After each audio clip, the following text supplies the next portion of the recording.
भगवान आज सुदामा जी को अपने हाथ से भोजन कराते हैं। नाना प्रकार के आज भोजन में सामग्रियां हैं, नाना प्रकार की चीजें आज बना करके प्रभु सुदामा जी को भोग लगाते हैं। और भोग लगाने के बाद जब सुदामा जी भोजन करके तृप्त हो गए, तब दोनों सखा बैठते हैं अकेले में। और दोनों सखा अब अकेले में जब बैठे ना, तो अब थोड़ा हंसी मजाक का माहौल बनता है, क्योंकि भाई मित्र तो मित्र, जो बात हम किसी से नहीं कह सकते, यहाँ तक कि अपनी पत्नी को भी नहीं बता सकते, वो हम अपने मित्र से आदान प्रदान करते हैं। अकेले बैठे तो कन्हैया ने कहा, भैया बड़े दिन बाद मिले महाराज, ये बताओ शादी विवाह किए कि नहीं, कि बाबा बन गए? सुदामा जी महाराज मुस्कुराते हुए बोले, भैया विवाह तो मेरा हो गया, और तुम्हारी भाभी बड़ी सुशील है और उसका नाम भी सुशीला है। भगवान ने कहा, मित्र ये बड़ी गलत बात है, आपने शादी कर ली और मुझे नहीं बुलाया अपने विवाह में, ये गलत बात है। तो सुदामा जी बोले, अरे महाराज कहाँ आप द्वारिका के राजा, और कहाँ मैं एक गरीब ब्राह्मण में आपकी खातिरी कैसे करता, इसी कारण से नहीं बुलाया, बुरा मत मानना मित्र। अब सुदामा जी महाराज की बारी थी। सुदामा जी कहते हैं, चलो मेरा तो पूछ लिया आपने, ये बता कन्हैया तूने विवाह किया कि नहीं? अब जब विवाह की बात आई तब तो कन्हैया मुस्कुराए, क्योंकि यहाँ तो सुदामा जी महाराज ने एक विवाह किया और कन्हैया ने तो 16,108 करके बैठा है ये।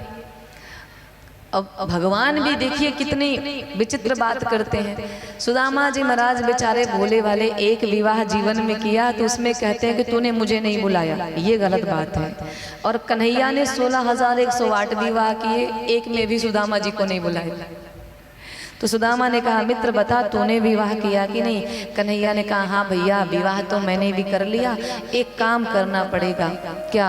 देखो भाई आप ब्राह्मण देवता हो, भले मेरे मित्र हो लेकिन श्रेष्ठ हो हमसे, और मेरी जो पत्नियां हैं आपको उन्हें आशीर्वाद देना पड़ेगा।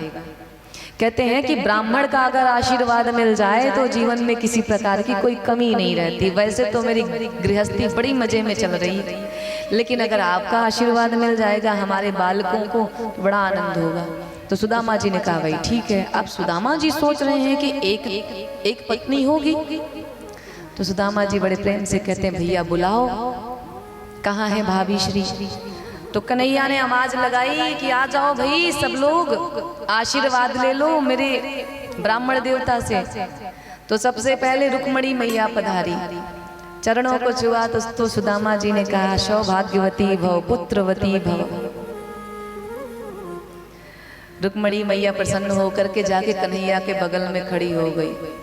लेकिन सुदामा जी देख रहे हैं कि एक बड़ी लंबी कतार लगी है। फिर से आवाज लगाई, कन्हैया ने कहा, भैया एक एक करके जल्दी जल्दी आओ, आशीर्वाद लेकर के लाइन में लग जाओ बगल में, नहीं तो बड़ा विलंब होगा। तो जाम्बवती मैया आती हैं। सुदामा ने देखा, अच्छा कन्हैया तू चालू तो शुरू से था, लेकिन तूने विवाह भी दो कर लिए, ये क्या तूने अनर्थ किया? सुदामा जी कन्हैया की तरफ देख के मुस्कुराए। कन्हैया मन में विचार कर रहे हैं, भैया अभी तो पूरी रेल खड़ी हुई है, अभी तुम दो ही में सोच रहे हो। सत्यभामा मैया आई, चरणों को छुआ, सुदामा जी ने आशीर्वाद दिया, पुत्रवती भव, सौभाग्यवती भव। मैया जाके बगल में खड़ी भाई, कन्हैया ने फिर से इशारा किया, एक एक आते जाओ। तभी सत्यभामा मैया आती हैं, जाम्बवती मैया आती हैं। अब तो सुदामा जी महाराज बड़े विचित्र भाव से कन्हैया की तरफ देखते हैं। कन्हैया लोग एक विवाह करते हैं, दो, तूने तीन तीन कर लिया। भगवान ने कहा, तीन नहीं है, ये जितनी दिख रही हैं सब अब मेरी ही पत्नियां हैं। अब तो सुदामा जी महाराज के होश उड़ गए। हे भगवान, कन्हैया तू किस जन्म का बदला ले रहा है? इस दुबले पतले ब्राह्मण को मार के ही मानेगा क्या? इतना कष्ट तो मुझे द्वारिका आने तक में नहीं हुआ।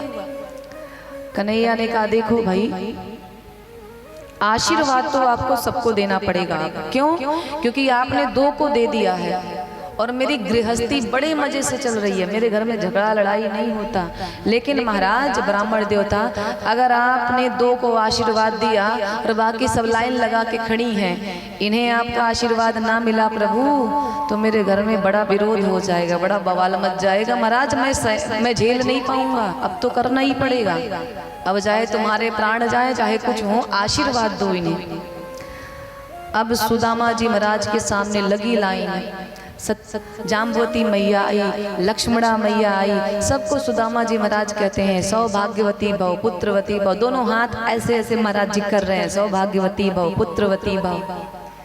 भद्रा मैया आई, सौभाग्यवती भव, पुत्रवती भव। नग्नजिति मैया आई, सौभाग्यवती भव, पुत्रवती भव।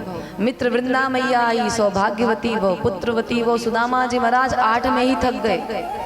अब आपको कोई बिठाए कुर्सी पे और कहे कि आप 1 घंटे तक ऐसे ऐसे करते रहो, आपके हाथ की क्या स्थिति होगी? 100-200 को तो दिया आशीर्वाद, इसके बाद पहले क्या आशीर्वाद दे रहे थे? सौभाग्यवती भव, पुत्रवती भव। जब 100 को आशीर्वाद देते देते महाराज थक गए, अब मुख से निकल रहा है पुत्रवती भव, पुत्रवती भव। सौभाग्यवती नहीं निकल रहा, वो तो समाप्त हो गया। फिर आशीर्वाद देते देते एक ऐसी स्थिति आई कि जब महाराज पूरी तरह से थक गए, तो अब मुंह से केवल भव भव भव भव ही निकल रहा है। महाराज सुदामा जी महाराज जब जान गए कि अब ये गरीब ब्राह्मण, दुबला पतला सा 1 हड्डी का ब्राह्मण, अब तो इसके प्राण उड़ने वाले हैं, तो भाई हाथ जोड़ लिया, कहा कन्हैया अब मेरे में आशीर्वाद देने की क्षमता नहीं बची, अब मैं नहीं दे सकता। कन्हैया ने कहा भैया मेरे घर में बवाल होगा तो मैं क्या करूंगा, अब तो आशीर्वाद देना पड़ेगा। सुदामा जी कहते हैं कन्हैया एक बात बता, ये सारी तेरी पत्नियां हैं ना?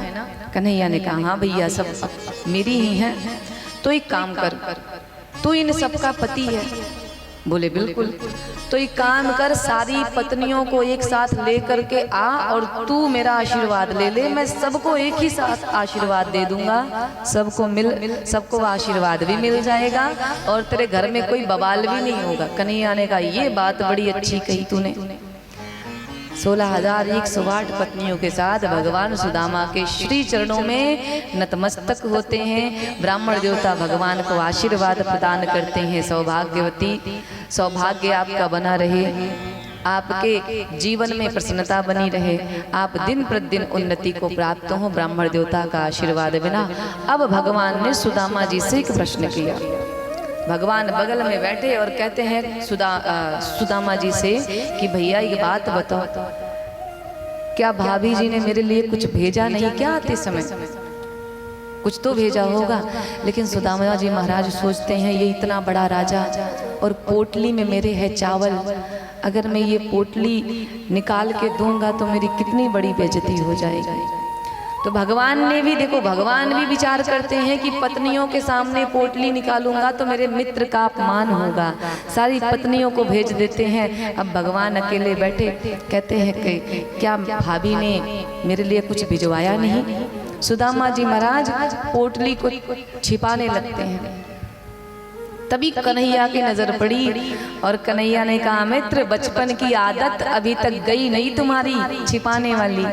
और झपट करके जो पोटली छीना भगवान ने, और छीन करके भगवान जब पोटली को खोलते हैं ना, आज भगवान के नेत्रों से अश्रुपात होने लगता है। भगवान के नेत्रों से आज आंसू निकल गए उस पोटली की दशा को देख करके। भगवान देखते हैं कि ये एक जैसा चावल तो नहीं है, कोई छोटा चावल, कोई बड़ा चावल, कोई मोटा, कोई पतला। भगवान देख करके समझ गए कि मेरे मित्र के घर की स्थिति क्या है। भगवान ने एक मुट्ठी चावल अपने हाथ में लिया और ले करके बड़े प्रेम से माता रुक्मणी से कहते हैं, उसको पाते हुए, होनी थी सो हो गई, हे भाभी होनी थी सो हो गई, अब ऐसी नहीं हो, भाभी तेरे भवन में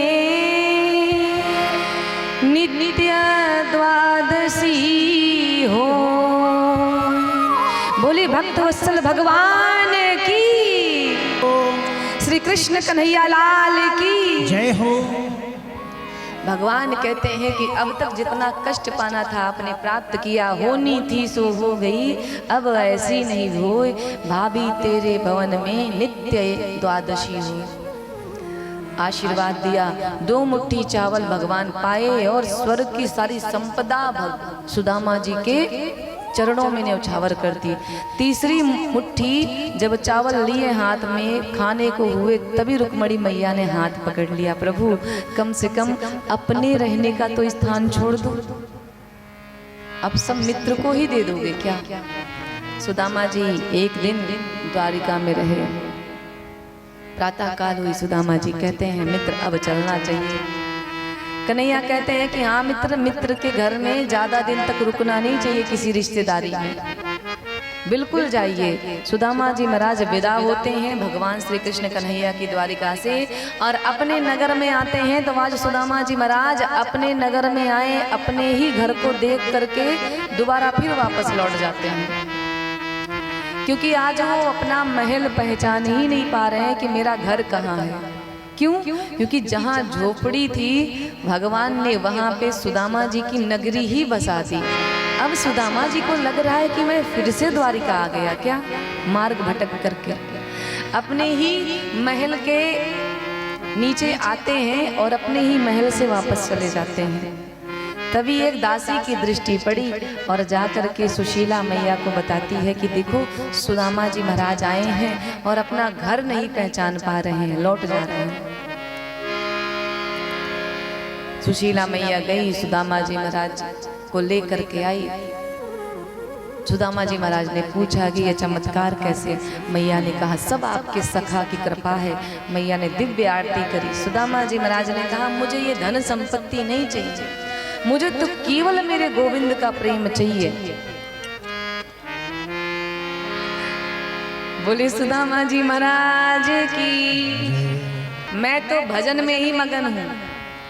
सुदामा जी महाराज सारी संपत्ति का त्याग कर रहे थे। तभी सुखदेव कहते हैं परीक्षित भगवान को आना पड़ा उनको मनाने के लिए कि हे सुदामा, तुम्हारे मन में कभी अहंकार नहीं आएगा। कब तक नहीं आएगा अहंकार? जब तक प्रत्येक वस्तु, प्रत्येक सुख सुविधा को भगवान का प्रसाद मान के ग्रहण करोगे तो तुम्हारे जीवन में कभी अहंकार नहीं आएगा। और ये मेरा प्रसाद है, इसलिए इसको ग्रहण करो। इस प्रकार श्री सुखदेव भगवान ने सुदामा जी की पावन कथा भगवान की कथा को परीक्षित जी को श्रवण कराते हैं।